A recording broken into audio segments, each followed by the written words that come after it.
ప్రతి పేదోడికి ఒక కళ ఉంటుంది. అలాగే ఒక మధ్యతరగతోడికి ఒక ఆశ ఉంటుంది, ఒక సొంత ఇంటిని నిర్మించుకోవాలని. అలాంటి కళని, అలాంటి ఆశని నెరవేర్చిన నాయకులు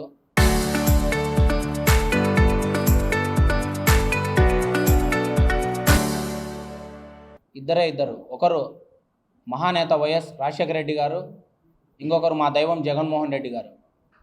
మహానేత రాజశేఖర రెడ్డి గారు 2004-2009 ప్రాంతంలో దేశం మొత్తంలో 1,10,00,000 ఇల్లులు నిర్మాణం జరిగితే అందులో మన ఆంధ్రప్రదేశ్కి, ఉమ్మడి ఆంధ్రప్రదేశ్కి 50 లక్షల ఇల్లులు తీసుకురావడం జరిగింది. అది ఆ గొప్ప మహానేత కేటాయించడం జరిగింది. గొప్ప మహానేత గారు ఆ రోజు 50 లక్షల ఇల్లులు కేవలం మన ఉమ్మడి ఆంధ్రప్రదేశ్కే తీసుకురావడం నిజంగా గర్వించదగ్గ విషయం. 28 రాష్ట్రాలకు గాను 60 లక్షల ఇల్లులు తీసుకొని వస్తే కేవలం మన ఉమ్మడి రాష్ట్రానికి 50 లక్షల ఇల్లులు తీసుకొని వచ్చిన ఘనత మన దివంగత నేత రాజశేఖర రెడ్డి గారికి దక్కుతుంది. తర్వాత 2019 నుంచి 2024 వరకు మా దైవం జగన్మోహన్ రెడ్డి గారు ముఖ్యమంత్రిగా ఉన్న హయాంలో కేంద్రం దాదాపు 21 లక్షల ఇళ్ల నిర్మాణాన్ని కేటాయించడం నిజంగా చరిత్రలో గర్వించదగ్గ విషయం. ఎందుకంటే కేంద్రం మొత్తం 84 లక్షల ఇల్లు నిర్మాణాలు కేటాయిస్తే అందులో 21 ఇళ్ళ నిర్మాణాలు మన ఆంధ్రప్రదేశ్ మొదటి స్థానంలో ఉంది. నిజంగా మనకంటే పెద్ద రాష్ట్రాలైనట్టు ఉత్తరప్రదేశ్లో కూడా 16 లక్షల ఇళ్ళు మాత్రమే కేటాయించడం జరిగింది. మా జగన్మోహన్ రెడ్డి అప్పటి ప్రభుత్వంలో ఉండి పైన ఉండే మోడీ గారిని ఒప్పించి మరి 21 లక్షల ఇళ్ళని నిర్మాణానికి చేపట్టడానికి తీసుకురావడం జరిగింది. ఇదే మన చంద్రబాబు నాయుడు గారు 2014 నుంచి 19లో ముఖ్యమంత్రిగా, అది కూడా కూటమి ప్రభుత్వం ఉన్నప్పుడు ఎన్ని ఇల్లులు, దాదాపు 4,91,000 ఇల్లులు కేంద్రం మనకు కేటాయిస్తే అందులో ఈయన చంద్రబాబు నాయుడు గారు పూర్తి చేసిన ఇల్లులు కేవలం 77,000 మాత్రమే. ఆ 77,000 కూడా 60 నుంచి 70% మందులు మాత్రమే పూర్తయ్యాయి. ఏదో ఎన్నికలు సమీపిస్తున్నాయని 2019లో జనవరిలో 20,000 ఇల్లులు నెల్లూరులో అరకొరాగా ఉండే ఇళ్ళని ఆయన ప్రారంభించడం జరిగింది. నిజంగా ఆయన పేదల వ్యతిరేకని మరొకసారి చంద్రబాబు నాయుడు పేదల వ్యతిరేకని మరొకసారి నిరూపించడమైనది. 2019 నుంచి 2024 వరకు జగన్మోహన్ రెడ్డి గారు దేశ చరిత్రలోనే ఏ ముఖ్యమంత్రి చేయని విధంగా 31 లక్షల ఇళ్ల పట్టాలు, అది కూడా ₹1 రిజిస్ట్రేషన్ చేసి అక్క చెల్లెమ్మల చేతులకి ఇచ్చిన ఘనత మా జగన్మోహన్ రెడ్డి గారికి దక్కుతుంది. 31 లక్షల ఇళ్ల స్థలాల కోసం దాదాపు 71,000 ఎకరాలు ప్రైవేట్ స్థలాలు కూడా ప్రభుత్వమే కొనుగోలు చేసి దాదాపు 71,000 ఎకరాల కోసం 35,000 కోట్లు ఖర్చు పెట్టి పేదల కోసం, వాళ్ళ భూముల కోసం జగన్మోహన్ రెడ్డి గారు కొనడం జరిగింది. అక్కడితో ఆగకుండా జగన్మోహన్ రెడ్డి గారు దాదాపు 17,000 వైఎస్ఆర్ కాలనీలు, జగనన్న కాలనీల మీద కాలనీలు కూడా ఏర్పాటు చేయమంది. ఎవరైనా ఏదైనా ప్రభుత్వం ఏర్పాటైనప్పుడు ఏదో 100 ఇళ్ళలో 200 ఇళ్ళలో ఇస్తారు. కానీ మా జగన్మోహన్ రెడ్డి గారు 21 లక్షల ఇల్లు నిర్మాణాలు, అలాగే 31 లక్షల ఇళ్ల పట్టాలు కేటాయించడం నిజంగా చరిత్రలో గర్వించదగ్గ విషయం. అది కూడా కరోనా లాంటి కష్టకాలం, దాదాపు 2 ఏళ్ళు కరోనాలో ఉన్నా కూడా జగన్మోహన్ రెడ్డి గారు వెనగడుగు వేయకోకుండా ఇచ్చిన మాటపై నిలబడాలనే ఉద్దేశంతో 21 లక్షల ఇళ్లల్లో 9 లక్షల ఇళ్ళని అక్టోబర్ 12వ తేదీ 2023వ తారీఖు పూర్తిగా నిర్మించి వాళ్ళ చేతికి బీగాలిచ్చి అక్క చెల్లమ్మల చేతులకి ఏమాత్రం రిజిస్ట్రేషన్కి 18 నుంచి 25,000 ఖర్చు అవుతుంది గ్రామీణ పట్టణ ప్రాంతాల్లో. అలాంటి చోట కూడా జగన్మోహన్ రెడ్డి గారు కేవలం ₹1 అక్క చెల్లెమ్మలకు రిజిస్ట్రేషన్ చేసి మరీ పత్రాలు వేయడం జరిగింది. ఇప్పటి వరకు స్వాతంత్రం వచ్చినప్పటి నుంచి 2019 వరకు ఏ రాష్ట్రంలో అయినా పేదలకి ఇల్లు కేటాయిస్తే, స్థలాలు కేటాయిస్తే వాళ్ళకి ఇచ్చేది D-ఫారం మాత్రమే. కానీ మొట్టమొదటిసారిగా జగన్మోహన్ రెడ్డి గారు రిజిస్ట్రేషన్ చేసి మరి ఆయన ఏదైతే 20,000 30,000 ఖర్చు అవుతుందో అది కూడా ప్రభుత్వమే బరాయిస్తూ చేసిన ఘనత జగన్మోహన్ రెడ్డి గారిది. ఇదే చంద్రబాబు నాయుడు గారు ఒక 3 రోజుల క్రితం టిట్కో ఇల్లు సంబంధించి ఓపెన్ జరగడం జరిగింది. నిజంగా చంద్రబాబు నాయుడు గారు టిట్కో ఇల్లు కట్టింది ఎవరంటే ప్రతి ఒక్క పేదోడిని అడిగినా, మధ్యతరగతి అడిగినా కూడా చెప్పే మాట జగన్మోహన్ రెడ్డిదే అని. ఎందుకంటే ఇదే చంద్రబాబు నాయుడు ఎక్కడికైతే ఓపెనింగ్ వెళ్ళారో అక్కడ వాళ్ళందరూ చేతుల్లో పత్రాలు పట్టుకొని నిలబడడం జరిగింది. ఆ పత్రాల్లో కూడా జగన్మోహన్ రెడ్డి గారి ఫోటో, అలాగే ఆయన ఇచ్చిన డాక్యుమెంట్లు వాళ్ళ ఎదురుగా చూపించడం జరిగింది. దీన్ని బట్టి ప్రజలే మాకు సాక్ష్యం. మేము చేసిన మంచి గురించి. ఇది టిట్కో ఇళ్ళ విషయానికి వస్తే దాదాపు 2,56,000 టిట్కో ఇళ్ళు జగన్మోహన్ రెడ్డి హయాంలో కేటాయిస్తే అందులో 1,40,000 ఇళ్ళని పూర్తి చేసి అక్క చెల్లెమ్మల చేతులకి ఇవ్వడం జరిగింది. ఇదే టిట్కో ఇళ్ళని తీసుకొని వచ్చింది ఎవరు? చంద్రబాబు నాయుడు గారే.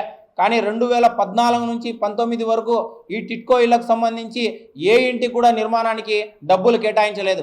కేవలం కాంట్రాక్టర్లకు దోచిపెట్టడానికే ఈ చంద్రబాబు నాయుడు టిట్కో ఇళ్ళని తీసుకురావడం జరిగింది తప్ప నిజంగా చిత్తశుద్ధితో ప్రజలకి పేదోళ్ళకి ఇల్లు ఇద్దామని ఏనాడు కూడా అనుకోలేదు.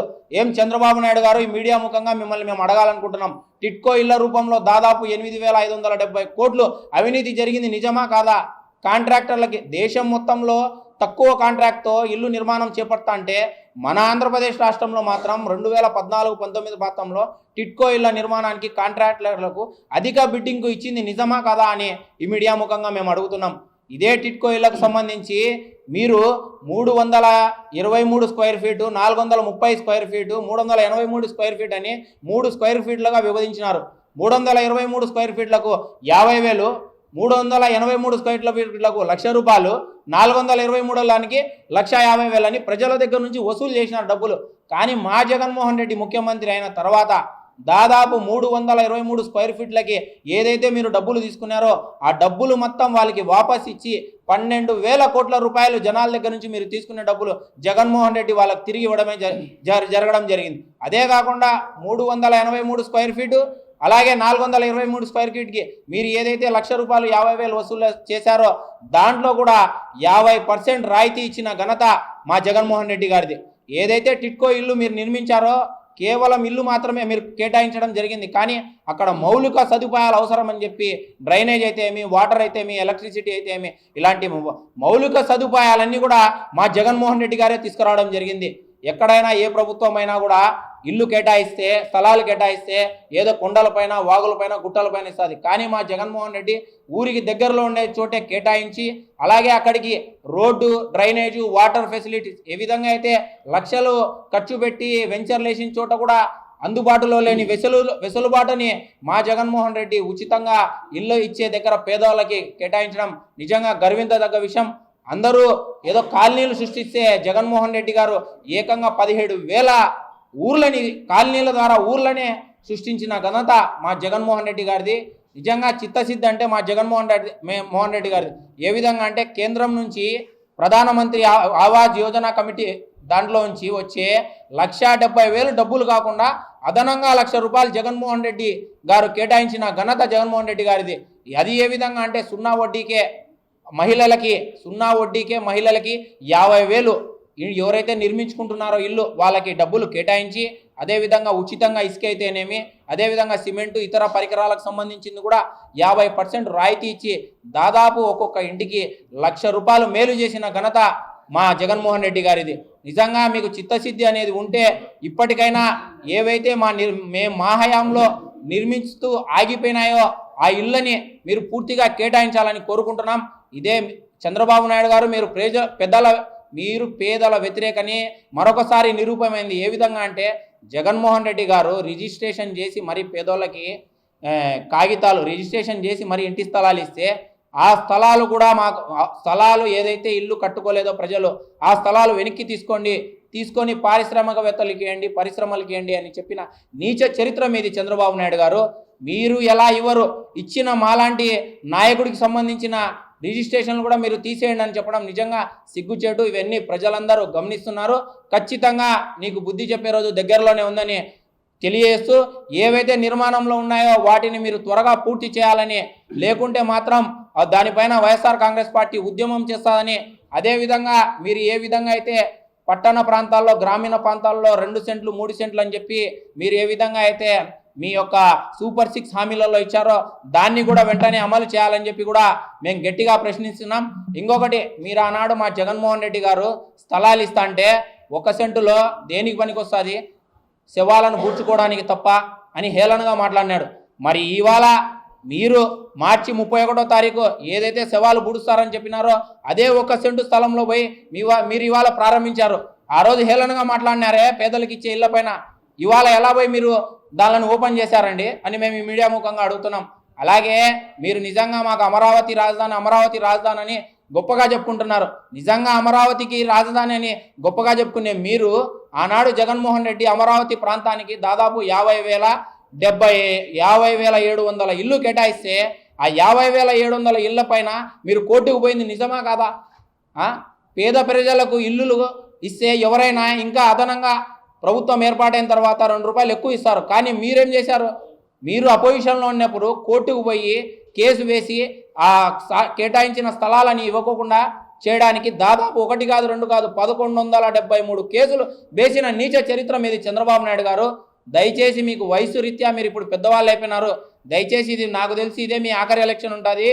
ఇప్పటికైనా మీరు కనీసం కొంచెమైనా కళ్ళు తెరిచి పేదల పట్ల దయనీయంగా ఉండి ఆ ఇళ్ళు అయితే ఏవైనా 21 లక్షల ఇల్లు నిర్మాణంలో ఆగిపోయినాయో వాటిని వెంటనే పూర్తి చేయాలని ఈ మీడియా ముఖంగా తెలియజేస్తూ, అలాగే ప్రజలు కూడా ఎవరైతే మంచి చేస్తారో వాళ్ళనే కోరుకుంటారు. ఇక్కడ క్రెడిట్ల కోసం పరిగెత్తే నాయకుల్ని ఎవరు కోరుకోలేదు అనేది ఒకసారి మీరు గుర్తుంచుకోండి.